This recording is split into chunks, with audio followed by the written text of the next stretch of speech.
एकत्रित आयुष्यमान भारत, प्रधानमंत्री जन आरोग्य योजना व महात्मा ज्योतिराव फुले जन आरोग्य योजना या विभागामार्फत आरोग्य मित्र म्हणून सांगली जिल्ह्यामध्ये आणि महाराष्ट्रामध्ये आरोग्य मित्र हे काम करत असतात।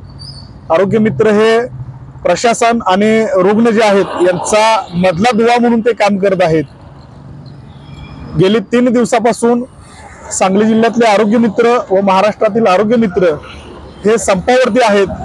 ते विविध मागण्या घेऊन सांगली जिल्हाधिकारी कार्यालयासमोर धरणे आंदोलन करत आहेत। त्यांच्या प्रामुख्याने मागण्या अशा आहेत की आरोग्य मित्रांना किमान वेतन कायद्यानुसार 26,000 रुपये, तसेच अलाउन्स, तसेच महागाई भत्ता मिळावा अशी त्यांची मागणी आहे। त्याचबरोबर दरवर्षी किमान 10% वेतन वाढ झाली पाहिजे। आरोग्य मित्र हे आपल्या जीवावरती बेतून रुग्णांची सेवा करत असतात। अगदी कोरोना काळात देखील कोरोना योद्धा म्हणून या आरोग्य मित्रांनी रुग्णांची आणि रुग्णांच्या नातेवाईकांची सेवा केलेली असते। अशा या आरोग्य मित्रांच्या देखील मागण्या सरकारने गांभीर्याने घेऊन त्यांच्या मागण्याकडे लक्ष दिले पाहिजे।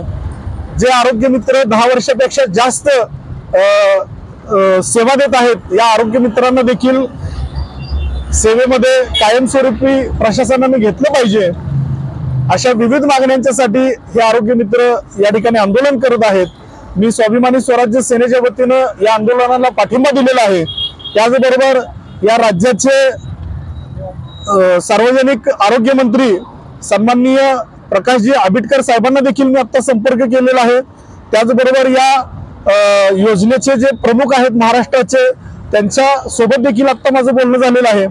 वरिष्ठ पातळीवरती त्यांनी मीटिंग आणि वेतनवाढी संदर्भात आणि आरोग्य मित्रांच्या ज्या काही मागण्या आहेत त्या संदर्भात दखल घ्यायला सुरुवात केलेली आहे। माझी आरोग्य मंत्र्यांना विनंती आहे की आरोग्य मित्र देखील एक महत्त्वाचा आपल्या समाजातला एक दुवा आहे आणि त्या आरोग्य मित्रांच्या ज्या काही मागण्या आहेत त्या मागण्यांचा आपण गांभीर्याने विचार करावा।